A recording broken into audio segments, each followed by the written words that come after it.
वक्फ amendment act को हिंदुस्तान का कोई भी मुसलमान एक्सेप्ट करने के लिए तैयार नहीं है, मगर यह कानून बन चुका है। 2014 से आज तक मोदी गवर्नमेंट ने करीब 372 बिल पास करवा लिए लोकसभा और राज्यसभा में उनकी मेजॉरिटी होने की वजह से, मगर सिर्फ एक किसानों के बिल के सामने मोदी गवर्नमेंट ने अपने घुटने टेके और उस बिल को वापस लिया। उसकी वजह यह थी कि किसानों ने जो एहतजाज किया था उनके उस एहतजाज में इत्तेहाद था, इत्तेफाक था, यूनिटी थी, सिस्टम था। अगर उसी तरीके पर हम भी आज एहतजाज करें तो ये कानून भी जरूर वापस होगा। मैं कहना यह चाह रहा हूं कि हिंदुस्तान में कम व बेश 30 करोड़ मुसलमान है, तो क्या इन 30 करोड़ में सिर्फ 1% मजबूत ईमान वाले नहीं होंगे? अगर है तो फिर ये बिल जरूर वापस होगा। 30 करोड़ के हुए 1% मीन्स 30 लाख। अगर 30 लाख लोग अपने घरों से सड़कों पर पीसफुल एहतजाज के लिए निकले, और मैं अपना एहतजाज जरूर करता रहूंगा उस वक्त तक जब तक कि ये कानून वापस नहीं हो जाता। इस जज्बे के साथ अगर हम एहतजाज करेंगे तो ये कानून जरूर वापस होगा। हम किस दिन के इंतजार में बैठे हुए हैं, मुझे समझ में नहीं आ रहा कि ये जालिम हुकूमत इस हद तक के ये लोग जा चुके कि उत्तर प्रदेश में अगर कोई आदमी किसी औरत का रेप करता है तो उसको 40,000 रुपए के बॉन्ड डिपॉजिट करने पर उस केस से बेल दे दी जाती है, और अगर कोई इंसान किसी दूसरे इंसान का कत्ल कर देता है तो उसको उस केस से बाहर आने के लिए 50,000 रुपए के बॉन्ड पेपर पर बाहर भेज दिया जाता है। मगर अलविदाई जुम्मे के दिन जो मुसलमान अपने हाथ पर काली पट्टी बांधकर पीसफुल तरीके से अपने घर से मस्जिद गए और मस्जिद से वापस घर आए और पीसफुल एहतजाज दर्ज करवाया, तो वैसे लोगों के घरों पर उत्तर प्रदेश में पुलिस जाकर 10 लाख रुपए का बॉन्ड डिपॉजिट करने के नोटिस दे रही है। ये कितने शर्म की बात है कि आज मुसलमानों की हिंदुस्तान में ये नौबत आ चुकी कि एक कातिल से, एक जानी से, एक रेपिस्ट से 100 गुना ज्यादा बड़ा जुर्म ये लोग उसको करार दे चुके हैं जो मुसलमान एक पीसफुल एहतजाज कर रहा है।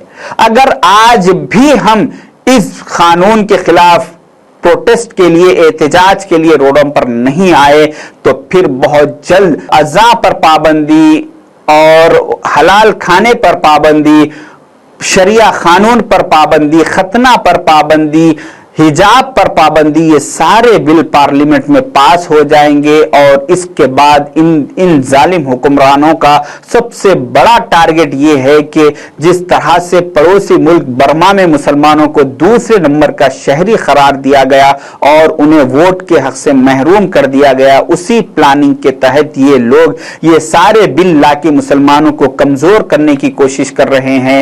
और अगर आज भी हम कमजोर बने हुए रहे तो फिर इसके बाद ये बिल आएगा कि यहां पर भी मुसलमानों को दूसरे नंबर का शहरी करार दिया जाएगा और उसके बाद मुसलमानों के वोट के हक को खत्म कर दिया जाएगा। उसके बाद अगर आप एहतजाज के लिए निकलेंगे तो उस वक्त का आपका एहतजाज कोई फायदेमंद नहीं रहेगा। मेरी मुस्लिम पर्सनल लॉ बोर्ड से, जमीयतुल उलमाए हिंद से, जमात इस्लामी से और हिंदुस्तान के बड़े जितने ऑर्गेनाइजेशन है उन सारे लोगों से गुजारिश है कि आप लोग तो अपने काम इसके ऊपर प्लानिंग में लगे हुए हैं, मुझे अंदाजा है, मुझे इत्तला है, मगर इसको जल्द से जल्द प्लानिंग को लाइए। इमीडिएट इस जेल भरो आंदोलन शुरू करने का वक्त आ चुका, क्योंकि आज हिंदुस्तान में टोटल 1412 जेलें हैं, सेंट्रल जेल, डिस्ट्रिक्ट जेल्स मिलाकर।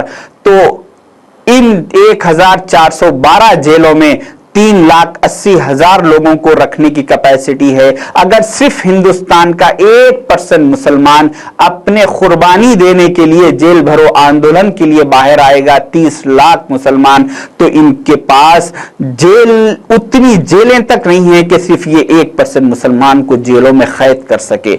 इसके बावजूद भी अगर आज हम डरेंगे, हम घरों में बैठे हुए रहेंगे तो इसके लिए हमें बहुत बड़ा नुकसान उठाना पड़ेगा।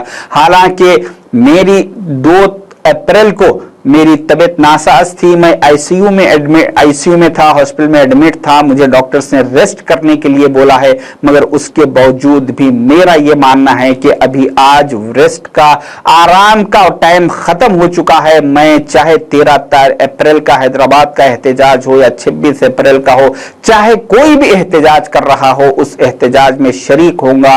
और एहतजाज में शरीक होना और साथ ही साथ अपने बच्चों के साथ हमको शरीक होना जरूरी है, क्योंकि आज जिस किसी के भी 45-50 साल के लोगों से मैं ये कहना चाहूंगा कि आपकी एक अच्छी खासी जिंदगी खत्म हो चुकी, अब बचे कुचे 10, 12, 15 साल जो है, अगर इन वक्त में हम अच्छे तरीके से एहतजाज, इस जालिमों के खिलाफ एहतजाज करके हम इस माहौल को नहीं सुधारेंगे तो हम हमारे बच्चों के लिए, आने वाले हमारे 10-15 साल तो गुजर जाएंगे, मगर हमारे बच्चों के लिए ये मुल्क एक जहन्नुम बन जाएगा।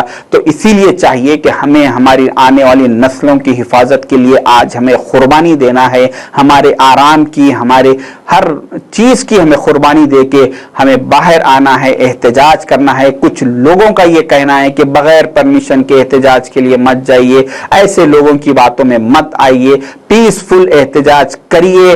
और एहतजाज में हुकूमत की किसी प्रॉपर्टीज को नुकसान पहुंचाना या पत्थर पुलिस वालों पर पत्थरबाजी करना, ये काम मत कीजिए।